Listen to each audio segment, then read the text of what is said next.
Chers amis, bonjour. Voici l'exemple type du désespoir du jardinier lorsqu'un champ d'iris est envahi par les mauvaises herbes. Avouez qu'il y a de quoi être totalement désespéré. Dans nos jardins, sans aller jusqu'à de telles extrémités, nous avons aussi à subir les mauvaises herbes. Eh bien, justement, parlons-en. Voici quelques conseils pratiques avec Cécile et Eric de Moinet. Ils vont vous dire comment on peut venir à bout efficacement des mauvaises herbes. Bonjour Cécile. Bonjour Laurent. Premier conseil à donner à nos amis, il faut que le sol, avant un désherbage, soit humide. Humide, tout à fait. Pourquoi l'humidité? Tout simplement pour que les plantules s'arrachent facilement. Ouais.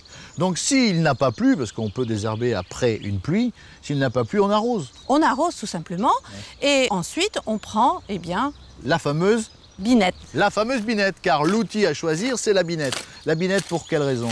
Pour pouvoir bien couper les plantules en dessous le collet pour éviter qu'elles ne repoussent. Bon, on passe la binette à quelle heure du jour et de la nuit? Il vaut mieux le matin. Le matin, pourquoi? Parce qu'ensuite... Pourquoi? Parce que les plantules que vous allez arracher vont sécher au soleil. Ouais.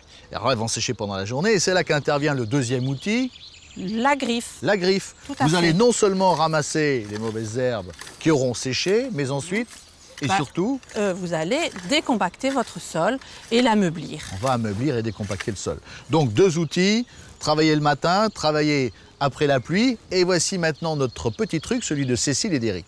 Nous allons voir comment on détruit un liseron qui est installé dans un massif, sans détruire donc les plantes environnantes. Absolument, oui. C'est Eric, votre mari, qui nous montre comment on procède. Alors comment faire? Alors donc, il faut bien libérer le liseron de la plante elle-même et vous l'enfermez dans un plastique.